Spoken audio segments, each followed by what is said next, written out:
Welcome back to Cast Me to Hell with me, Seb. And with me, Robbie. And this week we are being very thankful for things. Very thankful indeed. And we are thankful for the film of Blood Rage. We are giving thanks to our American friends, listeners, patronages, because surprisingly we do get a large amount of listeners from America. I think most of our listeners are from America. I'm not sure how we've cracked America, but we somehow have. Yes. So we thought we'd do a special Thanksgiving episode for our American brothers and sisters. For those who are not in America and do not celebrate Thanksgiving, then this will hopefully perk you up on a Monday morning when you are going to work or going about the miserable day that is Monday. In the UK, it's very wet and cold at the moment, so hopefully this will cheer you up. As always, thank you for listening, and if you could hit the subscribe button, that's great. And then leave us a lovely review. It always helps. And like Epo said, today we are looking at a 1987 slasher, which is Blood Rage, or as it was released in theatrically, Nightmare at Shadow Woods, which is a shit name. Let's be honest. Absolute shit. That was the censored version, wasn't it? Apparently, yes. This was a properly censored. Like even in America, this was a properly censored horror film. They cut a lot of the graphic special effects and things like that, didn't they? Yeah, which I can understand because I mean, plot wise, this film is basically Halloween. But with a slight twist. But the main attraction here is the gore and the special effects, which I couldn't find the budget, but I don't think it was an extremely large budget. But the special effects of this film are actually definitely the highlight and pretty good. I mean, I don't know if you know this, but it was actually filmed in 1983 and then for some reason shelved for 4 years before it was finally released. And it's I mentioned it for our listeners who have listened before. I mentioned that I'm quite a big fan of this film. I mentioned it in our rip-off horrors because it basically is the story of Halloween. A young boy commits a murder seemingly out of the blue, and then however many years later, 10 years later or something like that, he escapes from the mental facility he's at and returns home. And that's kind of it, except this time we've got twins. We've added a little twist in there. The Loomis is now female. They did the old classic gender switch there. There's a lot of. I mean, there's a lot between. I'd say this is another one that falls between Halloween and Friday the 13th. Yeah, and it has a bit of both mixed into there. A bit of the ideas, a bit of the slashes. The horror effects feel very, Savini, very very Friday the 13th in style kind of thing. And there is a kind of the way they go around. There's the kind of, is it sword machete style for weapon that's used? Yeah, it is a machete as well that's used around, and it is a very kind of foresty camp feeling kind of setting for a lot of it. Like where they live feels very forest adjacent kind of thing. Which is strange because they live in Florida, which I've always thought is like really hot and like, I don't want to say like a swamp, but you always hear about Florida man and you always hear like it being really hot. So I thought it would be a bit more like that. I guess maybe like some of those scenes could be kind of swamp based because they are like quite often like standing on like bridges over rivers and things like that. So it could be the kind of the swamps of, I don't know, Florida or, swamps of, I thought Louisiana then, but the Glades, the Everglades, But there definitely is that kind of feeling in the film of a mix of the two kind of ones in there. The story might be a little bit close, especially the young boy kind of part of it, from the opening of the film kind of thing, the way that a young boy and a killer kind of can come together. I think the twins are a nice twist. The twins is a nice twist, but I actually think the opening of the film is pretty cool. I like that it kind of, it opens up, with it has a time jump. So I think it opens up in 1974 at a drive-in theater. And I think that part really sets the scene for what's coming. We've got like it's a very 80s kind of drive-in theater. You've got dudes wearing sleeveless shirts. You've got people like skating around. There's a proper tune going on. You've got there's a banging little. It's got a good. The film has a good soundtrack. You've got Ted Raimi selling condoms out of his coat. I love that. So it made me think: is this the origin of the no spray, no lay man? The old cheeky coat in the back of a driving theatre kind of it quite could be the old no Armani, no Punani. That's more than British. This is American pointed, so they might not have this common thing in many of their night clubs or whatever you call them. I don't know how prominent they are in America. They're quite big over here, but we have the man who is in the toilets and he sells aftershave.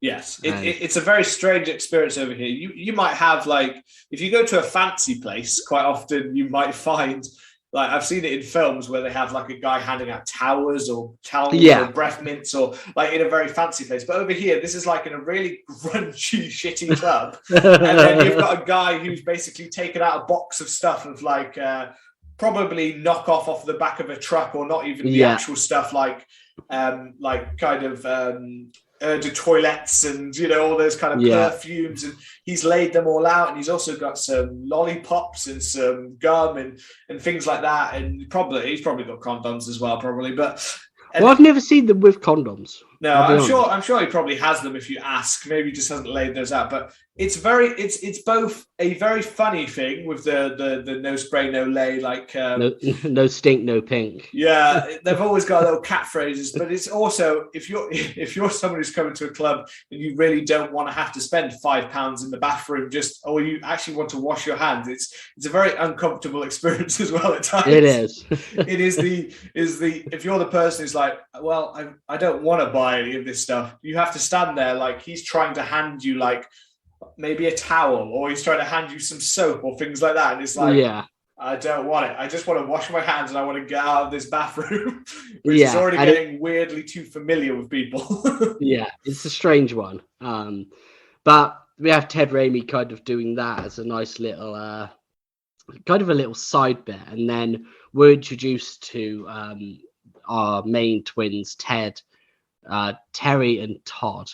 Saying Ted Raimi and then Terry and Todd kind of really threw me off. And this is really weird because we see that the kids are asleep in the back of the drive-in. They're only young boys at this point, and the mum is getting a bit of a piping, to put it nicely. And it's really weird because I can't tell if this film is being like quite meta with it, or if it's very serious with kind of sex being a massive theme in the film.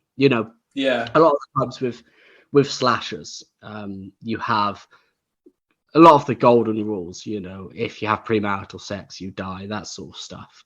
And I cannot figure out whether this film is kind of saying, well, it's kind of being meta with it and being like, well, that's kind of what you say, so that's kind of what we're doing. We're kind of making fun of that. Or if they're just being like, nah, this dude just hates fucking. If there's a sight of a pipe, he goes killing, Yeah, with you mean, I was gonna say I definitely thought that part with I'm black. Is Terry the killer?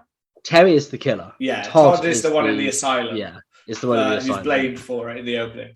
But yeah, Terry seems to like he gets an opportunity to have a proper pipe in with some lads. And then he seems completely avert to it, like as if it seems like I was literally at points trying to work out, like, are they trying to say that he's like asexual? Like he's like, are they trying to push the whole psychopath, like hasn't really got those urges in that way? Yeah. Or at one point, because there was kind of a lot of male things around as well, I was like, or are they trying to say Terry's gay? Like, what are they trying to push here? What are they pushing with the sexuality here? Mum actually isn't getting a pipe in there, is she? She's kind of too worried about the boys, isn't she?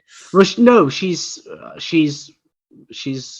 lipsing. She's doing the lipsing. She's doing the old snog in the front. Yeah, she's snogging her. I don't know if he ever slips anything in, but no, he does. He goes to. I think he says like in paraphrase, he says, "Let's pipe," and she says, "I'm worried about the kids." She says, "The kids are asleep," and then she's like, "All right, then let's crack on." I'm sure they go out, and then they go and find the guy who purchased the prophylactic from Ted Raimi. He's on the job.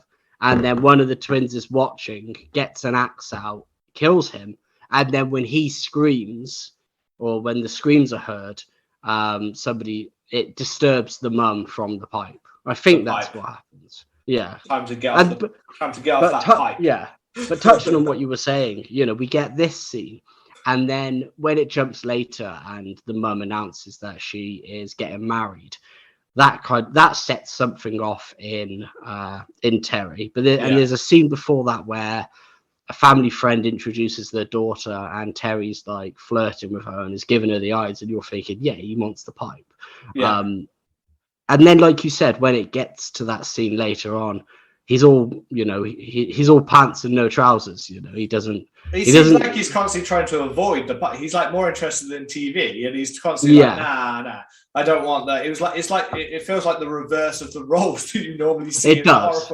It feels like you've got the female who wants to be very sexualized and the male who doesn't, which is perfectly fine if you go that way with it, kind of thing. But even that, I wasn't even sure if that was the point they were trying to make. I feel like Terry found her completely uninteresting, kind of thing. He finds a lot of people uninteresting, I think. I think that it's one thing that works with the character throughout the film is he seems to be uninterested, like he just wants to play games with everyone. Yeah, and it's whilst we just finish on the sex subject, on the piping. There's in horror movies, it's not uncommon for us to have a scene where a piping is happening and a death happens, But this film does it 3 times. It does it in the opening, it does it with a single mother, and then it does it with a couple towards the very end. It does it 3 times, which stuck out as this is definitely a theme that they're pushing. Yeah. But I kind of think just as there's that sexualized, I guess, from the boys. Like that's the first. Yeah. Out of all the people that he could have killed his mum and the boyfriend, or you know what I mean? He could have gone to attack several people, but he was drawn to the sexualized, almost as if that's what first created that awakening inside of him to kill, was actually seeing the sex, and therefore that kind of is a major part for him throughout the film, I think. Yeah, because it's played up quite heavily, and this is part of the reason why I kind of like this film is it's not going to win any awards in terms of plot, in terms of it, but it gets into it very quickly. So we open up with this scene, and then we go to, I think we get a scene where we kind of see modern, kind of current day, his mum at the asylum. And we hear that Todd is starting to remember what happened the night. So Todd is the innocent one who Terry named. We are probably going to confuse people by calling them Terry and Todd, and it's twin killers. It's a bit confusing. But it's a bit confusing. I feel like it's meant to play. I mean, I will give this film props for the fact that I'm surprised that they didn't go with not actually making it even more unclear who was who. Yeah. I'm surprised the twist in this film, because I kept on expecting it to be the twist that actually, and right at the end of the film, like throughout the whole film, that actually, oh no, it's not actually Todd, it is Terry, or like it is Terry, it wasn't Todd, which has been done in other horror films, but they don't actually go that way. They could have made it much less obvious which twin was actually the killer, but which is a strange choice, isn't it? It is. Like, it could have been a big twist in the film, like throughout the whole film you're saying it was this one, and then actually, oh wait, no, actually it wasn't. But then again, I guess at the same time, an interesting thing is the fact that they, again, with the Terry character, is the fact that we as the audience get to know that he is the actual killer throughout the whole thing, and he's the one, and Mum has idolized, like we see in that part with them. Mum seems to have very much gone to the point of denial of the fact that Todd, that like there could be any, like, it seems like it's questioned in the opening scene, like, did something else happen here? It seems a little bit unusual. And yet Mum seems to have got to the point in her mind where she's saying to herself, no, it was definitely Todd. Todd is the evil one. Terry is the good one. Terry can't do any wrong. Don't destroy me by making me change my perception of the world. This is what has happened, kind of thing. From that very opening scene.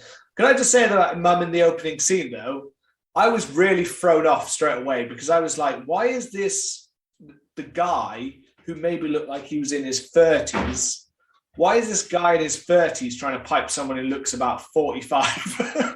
I don't know. I think it's the grey hair, isn't it? That makes her look much older. There was something about her face, I guess, about the skin, like the tightening around the mouth and things like that. But because I didn't think of it as being it was going to flash forward. So I get it. As soon as I was like, of course, it's going to go like 10 years further. So it's the same actress. But I was really like thrown off by the fact that, I was like, I just kept watching it going, why does this guy want to be with like her in that way, kind of thing? He just wants pipe, man. What's wrong with Yeah, so no, that was one of those things that really threw me off in the beginning. The other thing that throws me off is, because we mentioned earlier about the titles, is the fact that the film is called Slasher. Yes. The title says Slasher. There's never any Blood Rage, Nightmare by the Thing, or Blood Rage, or any of those titles. It is always it just says Slasher at the start of it. That threw me off. I was like, what? Am I watching the right film? I did the exact same thing, and then once it got into the drive-in theatre, I was like, yeah, this is it, and I didn't think about it anymore. Until you literally said that, I realised. Which is, maybe, I don't know. It seems like that one of those films that they kind of made to get in on the slasher craze. Yeah. And then I don't know why it was stuck so long. I mean, 4 years is quite some time to film something and then shelf it for. Yeah, because it actually would have been quite close to the early Friday the 13th. It wouldn't have actually been that far behind, but because it came out in 1987, it was then quite far behind on this trend of it kind of already missed. I'm almost not surprised that from what I can read and things, this wasn't like a huge hit or wasn't well handled kind of thing. I don't feel like I got that all, and I feel like maybe because it missed its time kind of thing. It missed cashing in. Like by the end of the 80s, we were several Friday the 13th in. We were going crazy with it already. Halloween had loads of sequels. They'd already been there and done that. So seeing a film so similar, I can't imagine would have been a major kind of draw, or even a Thanksgiving theme for the film. Like they couldn't even really play that up that much kind of thing. Well, that's there. I mean, skipping forward. Yeah, that hits your point, because we get two main scenes, and one of them is obviously it introduces kind of Terry as he is at the moment, kind of a very cool, very social, lots of friends, that sort of stuff. And then we also get the doctor saying that Todd is starting to remember things, and that he's saying that he doesn't think he killed anybody and XYZ. And then we jump to the Thanksgiving scene, which is obviously the scran and some turkey, and they get a phone call to say that Todd has escaped. I'm sure that is the only if it wasn't for this scene, and specifically if it wasn't for them eating this turkey, it doesn't have a Thanksgiving theme to it. It's really weird, because there's no celebrations, there's no decorate. I don't know if you decorate for Thanksgiving, but there's no outside of chain turkeys that I've seen on the thing. I don't really think there is. I think it's just an autumn theme, isn't it? It's just autumn. It's still pumpkins, and it's very much related. It's still within the pumpkin kind of not pumpkins, but autumnal leaves and pumpkins, and all that kind of thing. There's not a major. No, I don't really know how much you can play it, because it's not as big as say a Halloween or a Valentine's Day. It's not as it is more of a celebration, and from what I hear from people, it's mainly just have a meal, watch American football, and then go to Black Friday events. And crush people to death whilst getting something. Yeah, it's weird. Because it does. Nobody mentions that it's taking place on Thanksgiving, I'm sure. But we get these scenes, and then Terry kind of gets the idea that actually, and this is the bit I wasn't sure, because it's implied that Terry killed people because Todd was back and he could blame it on Todd. Yeah. But it's also, it's the moment that triggers Terry doesn't come from hearing that his brother's escaped. It comes from hearing that his mum is engaged. You kind of see that Terry's a bit like, what's going on here? So it's a really weird kind of thing because it is. Neither have played up too much. No, neither. Yeah, like you said, like there is that weird unlink between, like, is it the Todd thing or was it her mother getting engaged? Like, which one is it? It's not specifically like, say, like Halloween. It's not specifically like that date has a moment of significance.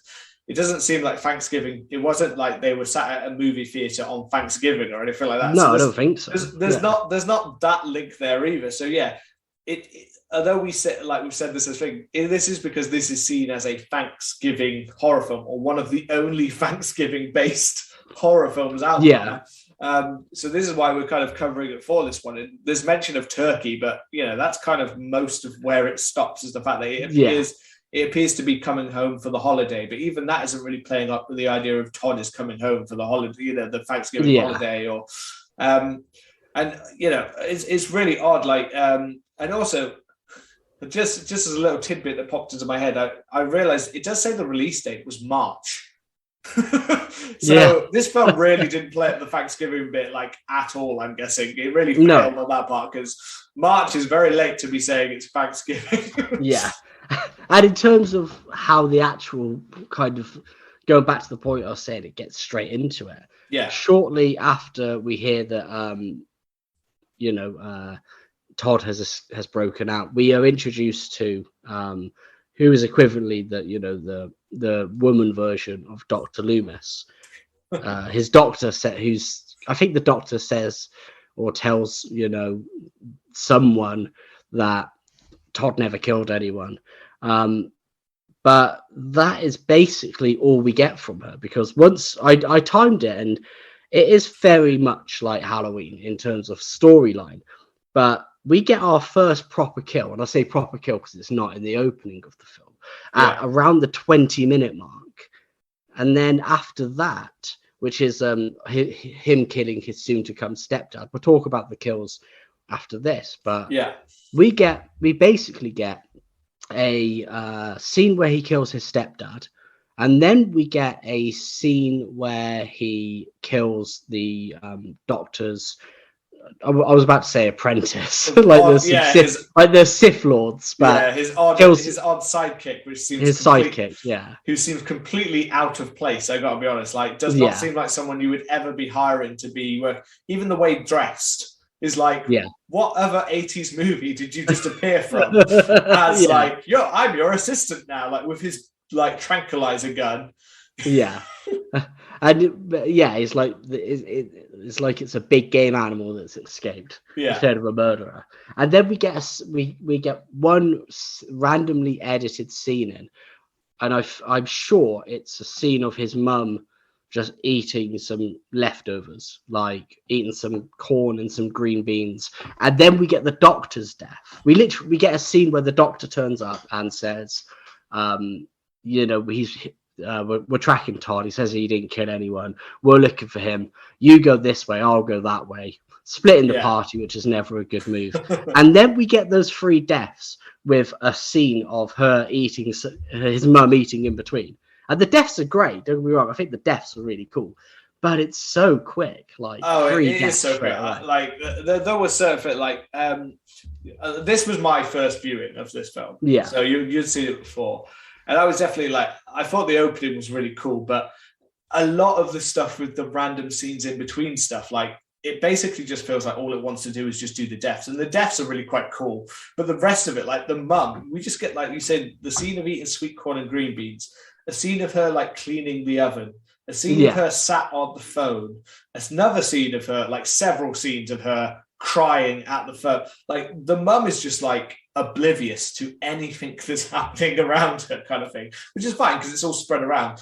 But it mainly seems to be that we mainly jump between Terry killing someone, an occasional scene of Todd, and then it's pretty much just scenes of the mum in random locations around the house cleaning or crying.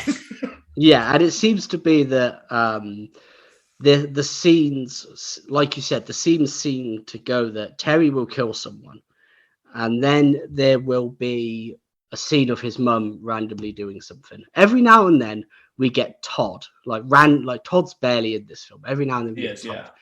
And then we get characters who either just turn up and then just say, okay, I'm going to go look for Todd. And then, or they say, okay, I'm going to go somewhere. And that's all it seems like. It just seems like characters turning up saying, I'm here to look for Todd, go and die. Or I'm going here. They just turn up, say they're going somewhere, and then go somewhere else. And I don't know if you noticed this. There's something that really stuck out to me this time watching it. Like I said, this is maybe my third or fourth time watching this. And I think it is a gem of a film for me because it's so easy to watch. But sitting down and actually looking at it and making notes on it, there's a lot of stuff I noticed. And I don't know if you noticed this, but a lot of the sets seem to just be reused. It's not say we have like in usual, in regular films, you'll have maybe 3 or 4 kind of main locations, but then you'll have lots of different shots within that location. So for instance, I think last week we did the Babadook, didn't we? And you'll get, all of the main kind of shots are, all locations are house, work, or somewhere, but within that you might get maybe 8, or within the house itself you'll get 8, 9, maybe 10 different locations where the shots take place. But in this, it seems to be that they rotate either around the same shot of a bridge, the same shot of the woods, 1 or 2 houses. It either seems to be Terry's house or the house of the single mum. There's a patio area, and I guess with it's a car and things, where the car is either on the patio or the car's not on the patio.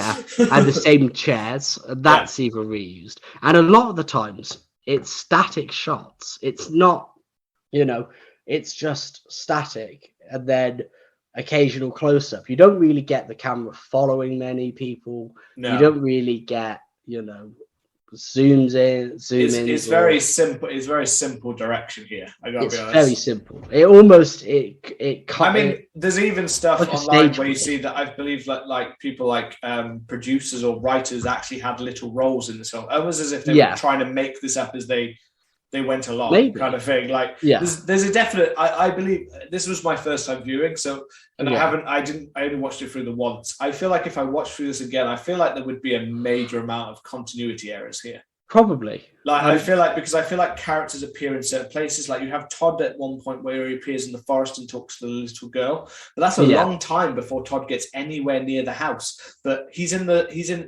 it's implied that the area he's in, the little girl only lives very nearby where they live. So I'm like, why is it taking him so long to get from in the forest to over to the house? And why are people that are like talking to people in the car saying, I'm going to go off and get someone? Like they say they're like going in the car, but then he get like the same character then gets killed like not long after on the bridge kind of thing. And it's all a bit like, there was just points when I was like, wait a second, where are we? Like, where's people going? I don't know. It's very weird. All I know is that you're going to die in a minute. Like, Terry's going to kill you, and you all trust Terry. So you're kind of, it's one nice thing is the fact that Terry is there, and therefore, because they're so used to him and they're settled with him, like, part of me doesn't actually believe that Terry hasn't been killing things. I feel like he's just been doing it in secret for a long time. Maybe, yeah. But when he goes off this time, he's just so gleefully like, I'm killing you. I don't care. It's kind of class. I'm going to walk over to you and I'm going to kill you and I'm going to have fun doing it. Like when he's towards the end, when he's like bouncing on the diving board. Yeah. And just like, hi, I'm going to kill you. It reminded me a little bit of like Patrick Bateman, the way in which he is, he's quite charismatic and stuff. And it's weird. Like, so the first kill is obviously his soon-to-be stepdad.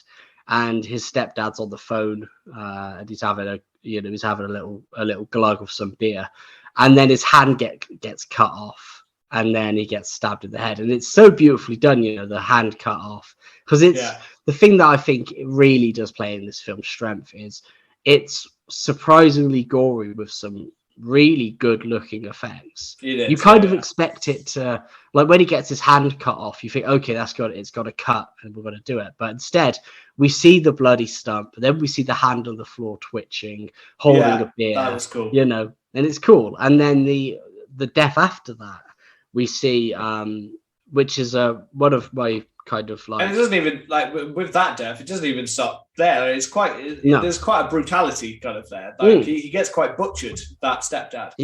And then it is very cool, that part. And then the second death, where it's the doctor's kind of assistant, and Terry walks up, and this is so funny. Every time he gets me, he's smoking. The assistant is like, oh, they told me to chill out, so he starts burning a zoo, and then Terry's like with a machete behind his back, and he takes the spliff off him and he starts like smoking, and then the guy says to him, oh yeah, he told me that like Todd never killed anyone, and then he clocks. And then Terry stabs him, but whilst he's stabbing him, he's still smoking this little pinner, and I just absolutely loved it, because again, we don't see, it doesn't just cut off. We see the machete kind of go in his back and then slide through him, and then the female Loomis dies kind of immediately after, where she just bumps into Terry in the woods, and then we don't quite see it. Yeah, we don't see the slice part, but we see her then like in half, which is very cool. And then her legs twitching and stuff. And she's really kind of like moving backwards. She moves back a tiny bit, so it adds a little extra effect there as well. She's like screaming and wiggling with half of her body kind of gone. Like by that point, I feel like you'd probably already be gone, but it's a cool effect to be like, oh look. Yeah. She's screaming still. She's alive. She's dead. She's not. It's a very like this special effect is, for me, was kind of the redeeming part of the film. Like I can't. Yeah. It's a very miles away from Halloween or even a Friday the 13th. It's definitely a poor man's kind of slasher, but its effects are as good as, say, Friday the 13th, or like those kind of parts is what saves it. And also the actor playing Terry and Todd, wrong person, Mark Soper.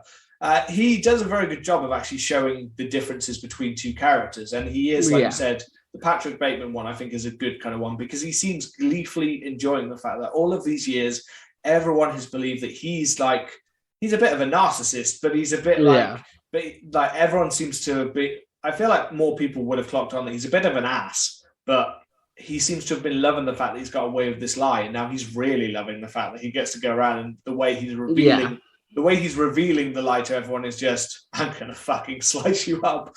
I'm gonna get me some of that cranberry sauce. And that's it. It's not cranberry sauce.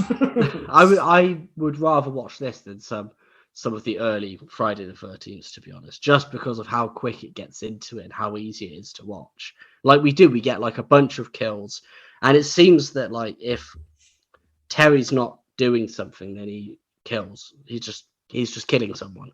But the scene where Andrea is trying to seduce Terry, like we've kind of touched on that, that's quite funny.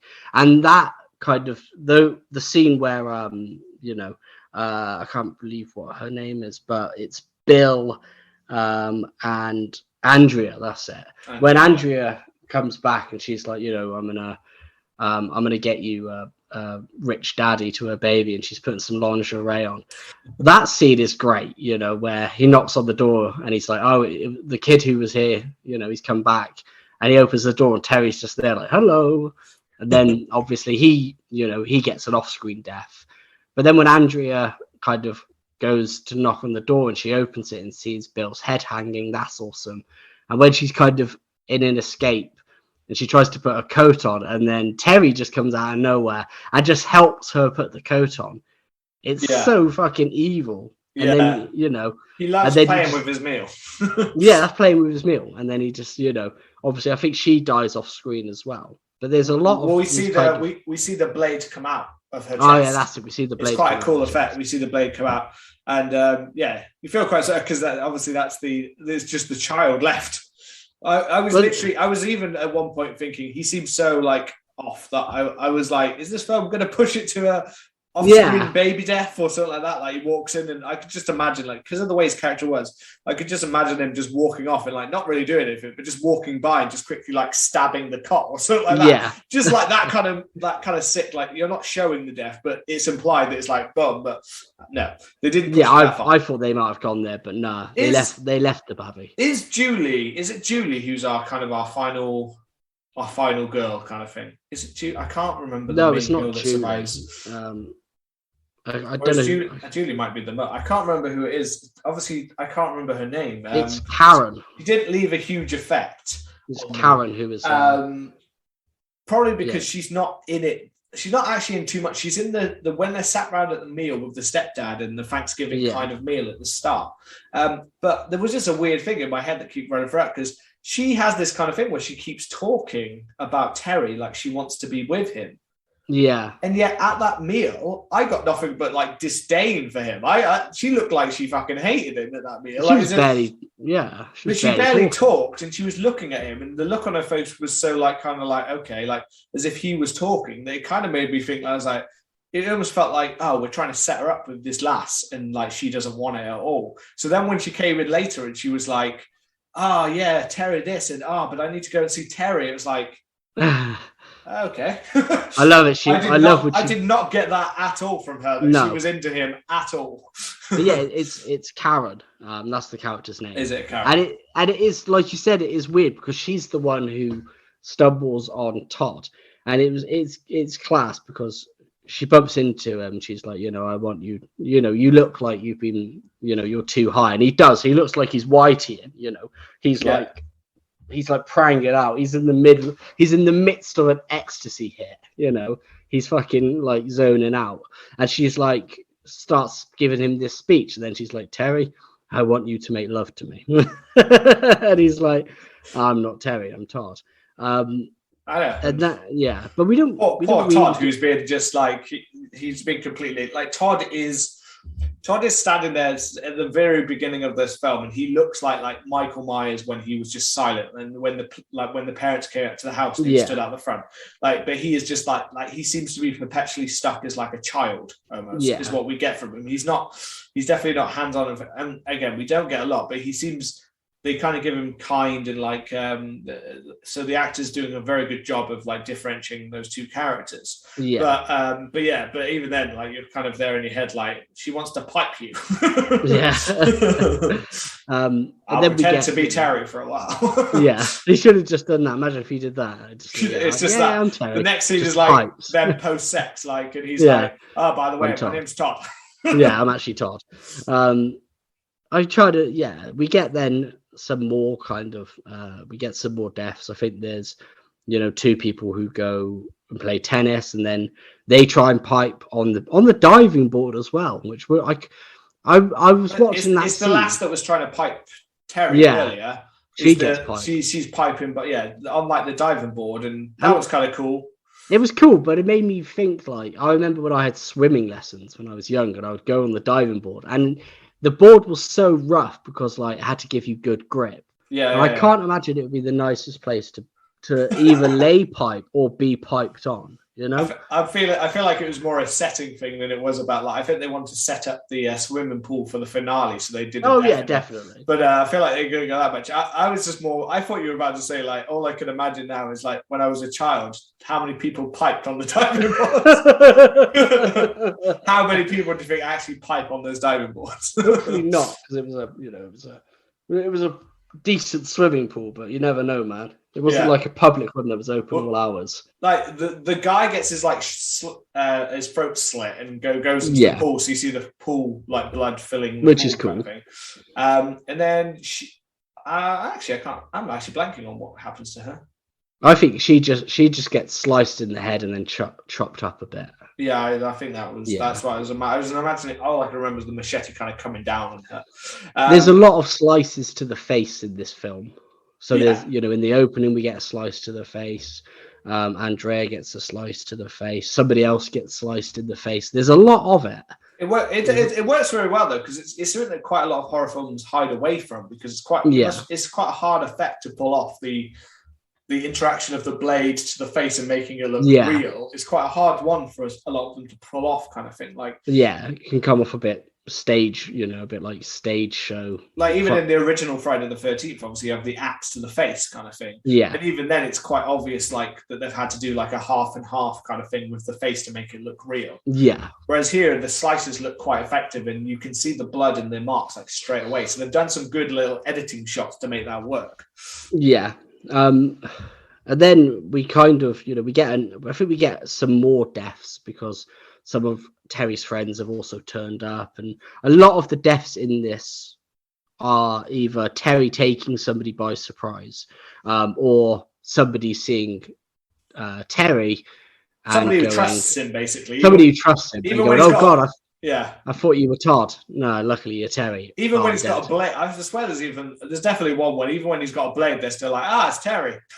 Yeah, and he's just like boom into that, like dead.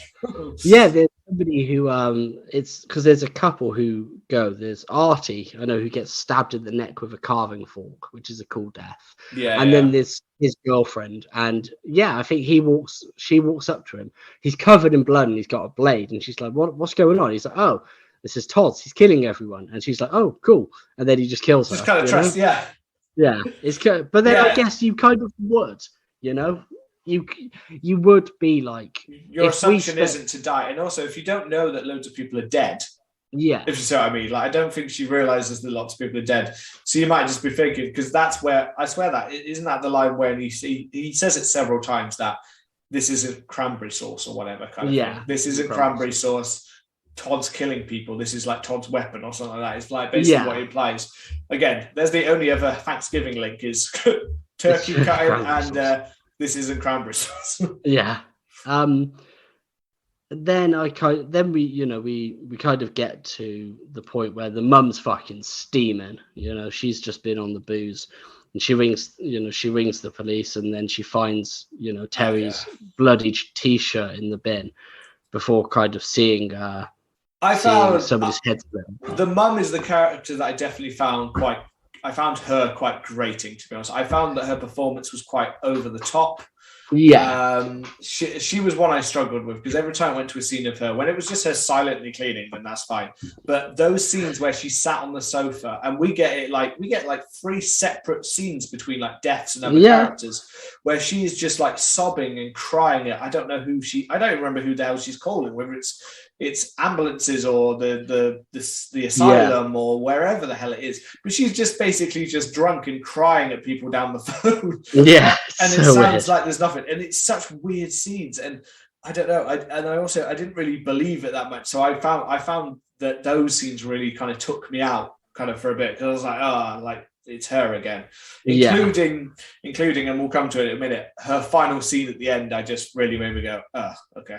It's kind of a bit like, no, I liked the earlier on. I liked the idea that she has the denial and that she's not quite believing it.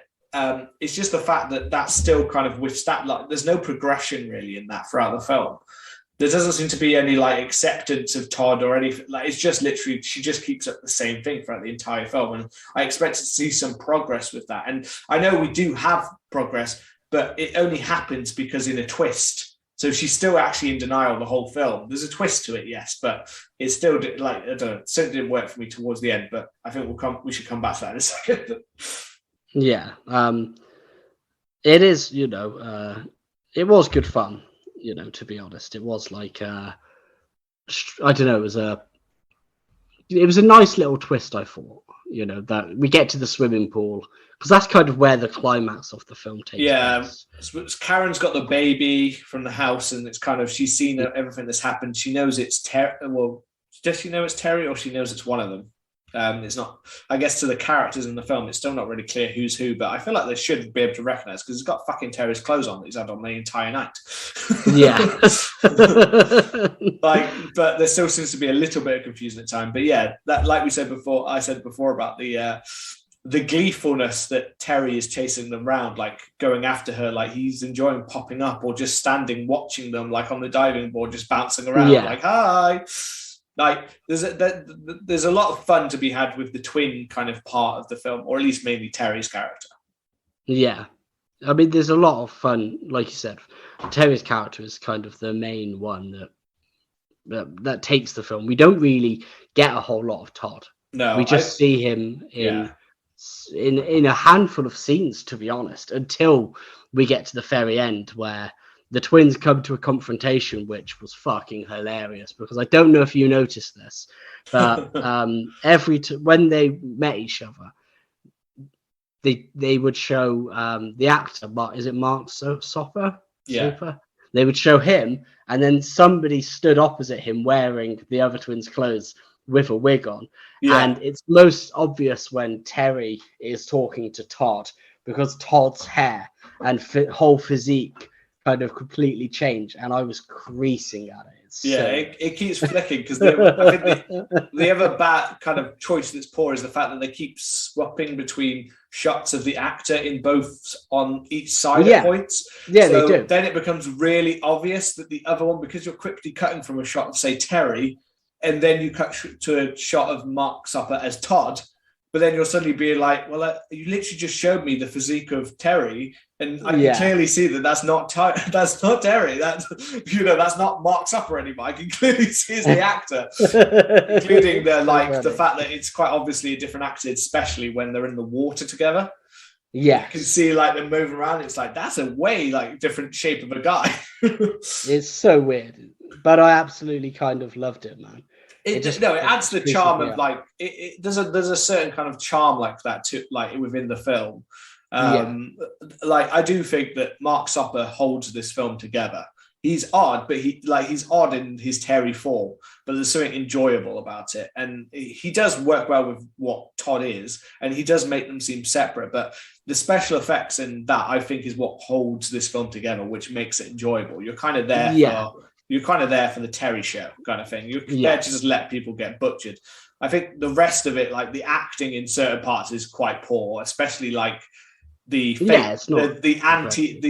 Dr. Loomis replacement is like fine in her first scene as the psychiatrist, obviously in the asylum with Todd, which is a very odd scene with the whole like breaking up the cake or whatever he's doing, like throwing it around. She's all right in that form, but as soon as she steps out and she's there, she seems so out of place. It's like, you shouldn't be chasing him down like this. This doesn't quite make sense. You're not Dr. Loomis. There's a reason Dr. Loomis was out doing that. Like, not every psychiatrist suddenly goes, oh, it's my duty to go out and chase him down kind of thing. Including the whole lines with the it's a dart gun, you know what I mean, a tranquilizer gun. And him selling it, like him playing around, like the kid playing around like he's in some kind of cop show or something like that. It's just like, it's so, at times, certain parts like that, and like I feel like at times the mum, like certain parts just feel so weirdly out of place in the film. But it does. It's part of the charm. I can see what the charm is with that kind of thing. The charm's there. It's it's very easy to watch, and it's kind of like it gets into the kills quickly. You know, your antagonist is fun. Like Terry is quite a funny character. The gore's good. I can imagine if you'd have watched Nightmare in Shadow Woods and it had been all of the gore cut out, I can imagine it wouldn't be anywhere near it. But it's interesting because the running time is exactly the same. So the censored version is 82 minutes, the uncut version is 82 minutes. So I've got to imagine that all that was cut is literally like a second from each of the deaths. You know, like a second of the gory. Like, you forget how short the shots can be. So I guess it could be less than 60 seconds that are cut when they're cutting out, say, like literally like 3 seconds of the blood coming out of the single mum's chest, the blade coming out, or things like that. Like, if you cut those moments, I guess, or like there still must have been gore, but if you didn't get to see it in the same way, I can definitely like you're saying, is like, I can see how that would be like, oh well, it was a bit tame and it was a bit all over the place. This isn't great. Yeah, exactly. And then should we kind of touch on the end twist, the somewhat twist, like I said before, the obvious twist coming into this film before I watched it was in my head going, it's going to be like, the twist of this film is obviously going to be, which one is the actual twin? Which one is it? Is it a twist at the end? Like, that wasn't the actual twin. And technically, they don't take that route with the twist, but they do still kind of use it, but from the perspective of the mum. Yeah. Tell us what happened.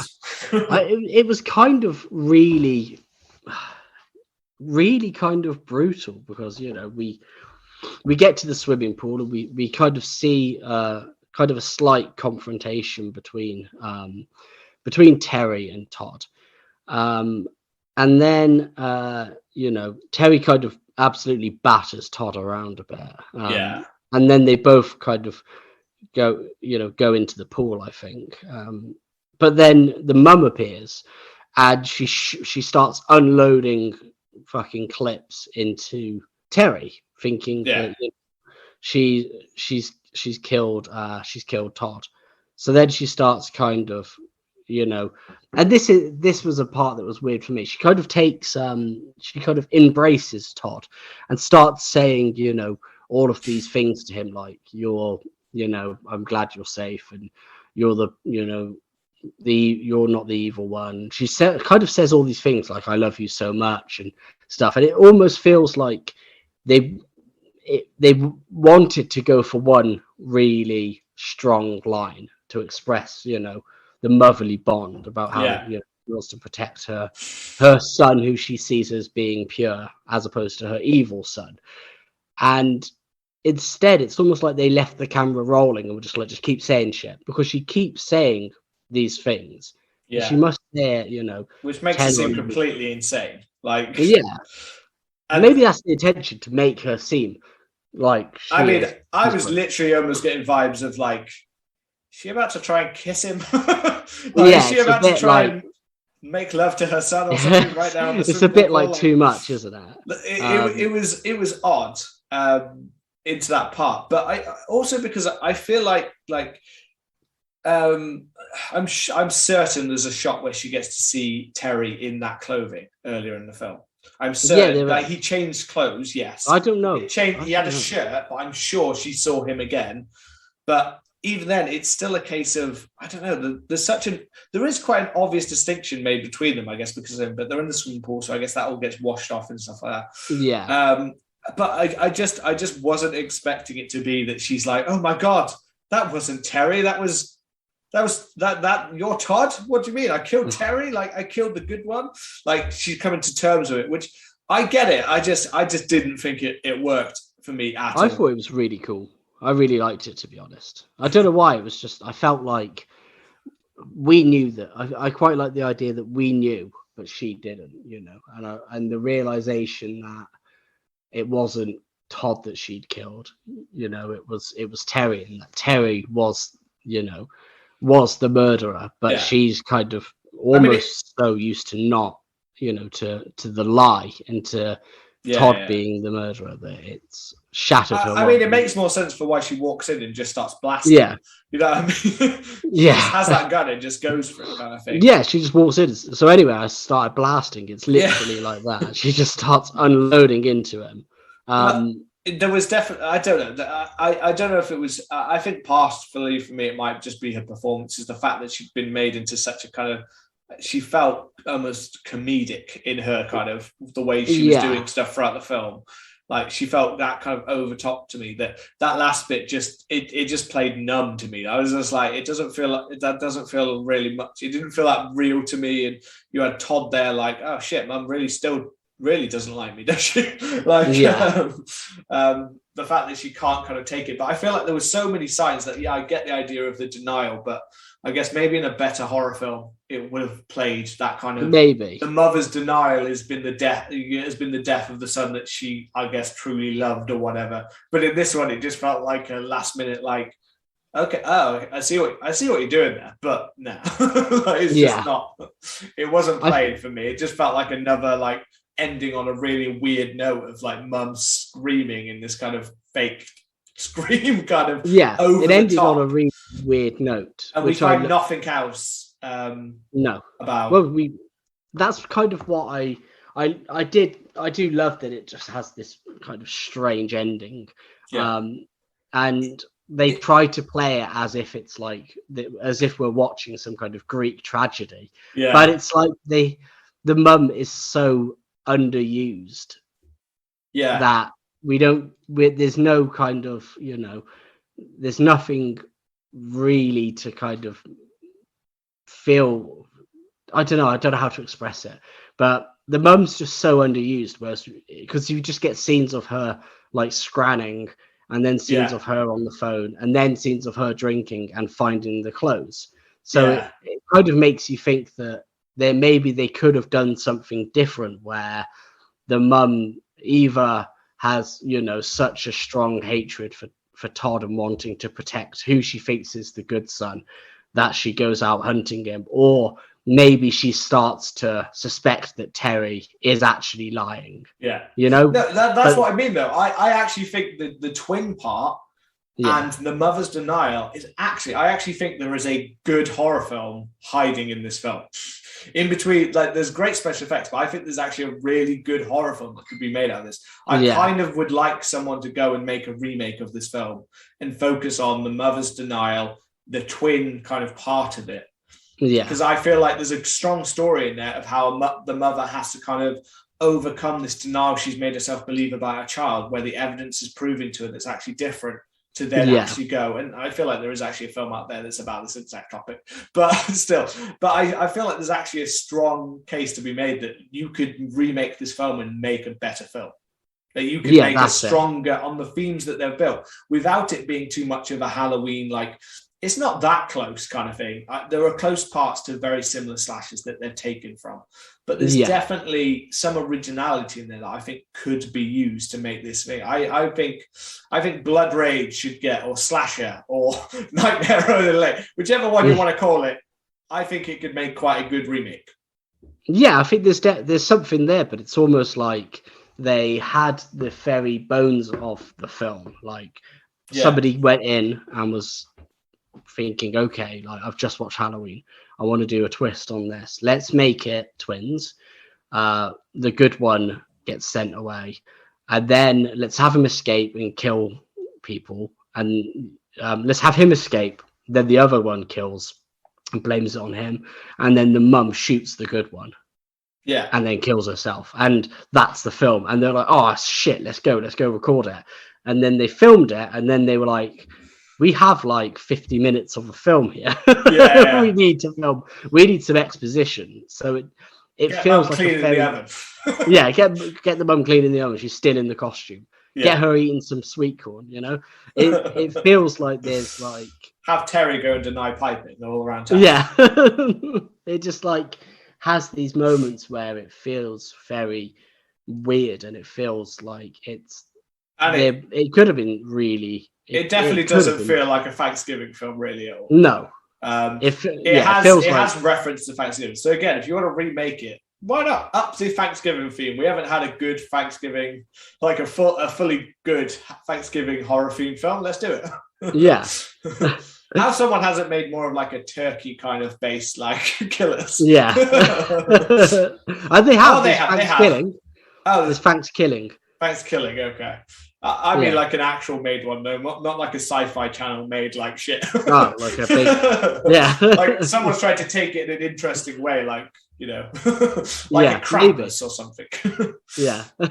But overall, I think it does. You know, it ends with the mum's kind of suicide, which is pretty rough. And then it just kind of ends, and then it's like play the song from the beginning again. It's a very 80s thing to do that, though. Like isn't it? I've watched quite a lot like recently, and like quite a lot of 80s or very early 90s. And I feel like in the 90s we had a much more bigger thing of we have to show a resolution when we have to kind of show where these characters have gone.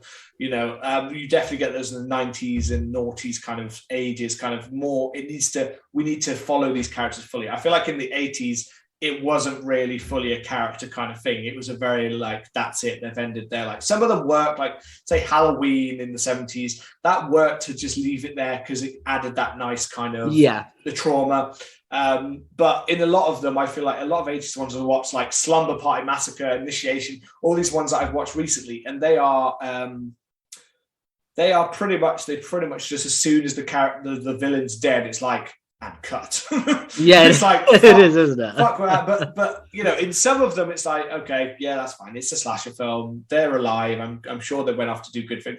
In this one, though, it feels a little bit more like, I mean, does Todd get anything nice, or is Todd going to get arrested and blamed for it? Or you know, there's a little bit of open questions left up there. Is anything going to happen to the mum? There's a few left open questions where it kind of would have been nice to maybe see, like, I don't know, stick with Thanksgiving and go like a year later, Thanksgiving. I'd see what, like, see if Todd's got some normality, or is Todd like being blamed for the crimes, and you know, or does Mum start blasting up Todd? Yeah, like oh shit. She stops crying and goes, "Oh wait, if you're the Todd, then I should be killing you now." Well, how could she? She blew her brains out. She reanimates. Oh, she kills herself. Yeah. Yeah, she reanimates and then takes him down. Again, though, she shoots herself, but even though she thinks that she's killed the wrong one, and she might still think the killer's there, so she could have been like, "I'm going to blast you, and then I'm going to blast myself," and end of film. She's killed. They're all dead. That's more Greek tragedy. Yeah, exactly. That's what I mean. But she should have started just blasting Todd against that wall, just blasting him up, just blasting him. And then we can cut to black, because it's fine. They're all dead. Yeah. The baby and Rachel was it Rachel? I don't remember now. Lauren. Karen. There you go. I was thinking in my head. I was like, it's a woman's name who's normally a bitch. It's Karen. But yeah, imagine that. She just basically just blasts up the room and then shoots herself. Game over. Done. Yeah.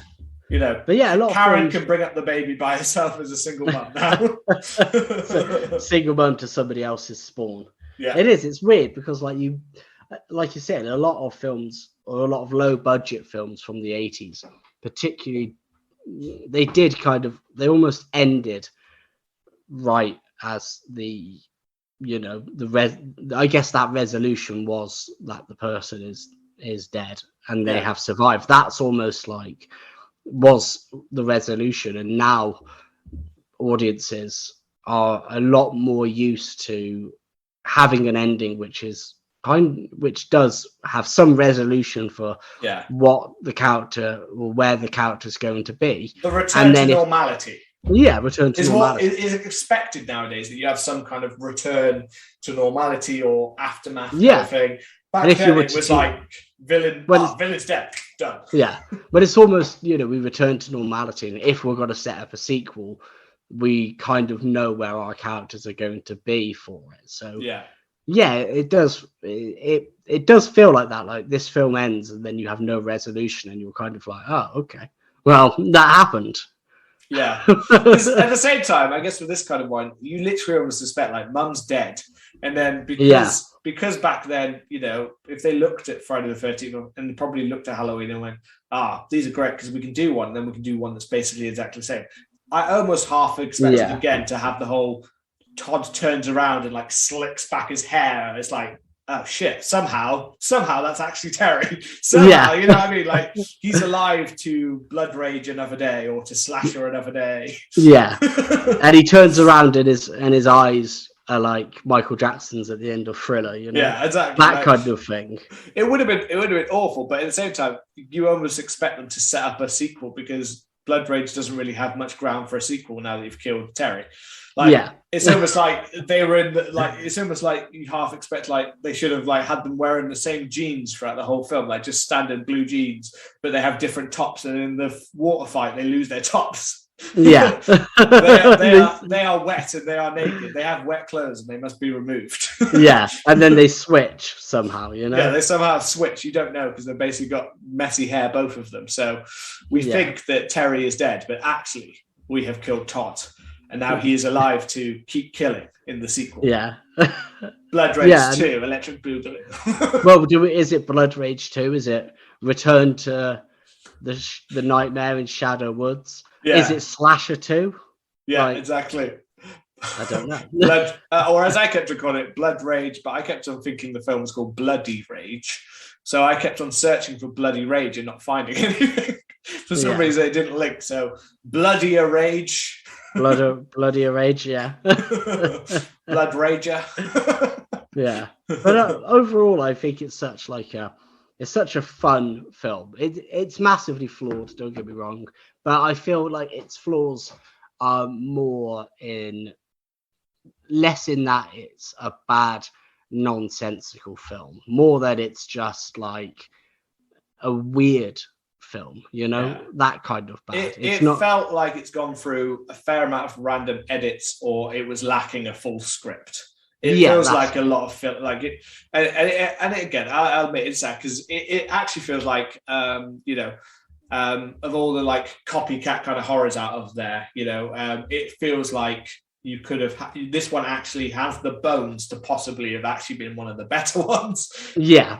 But the directors or the screenwriters or editors or whoever it was kind of, or the studio that did it, I don't know, kind of just fucked with it. Yeah, that's what it sounds like. Have you got any last comments on Blood Rage, or are you ready to move on from the main course? Enjoy your turkey, and if you want to, have some of that cranberry sauce on the side of Blood Rage. I think anyone who's going in just for a mindless slasher, then you're going to have you'll have fun with this.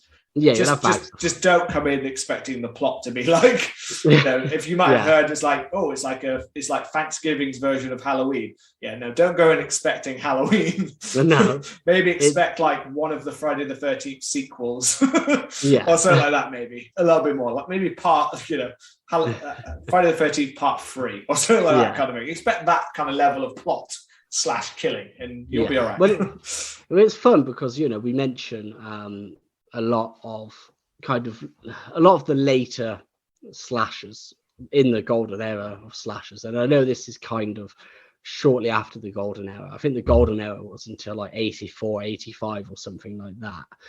And you get a lot of films like you mentioned, like the Initiation or Chopping Mall or something like that, where it is, you know, it's just like you know, the premises is kind of as loose as it can be.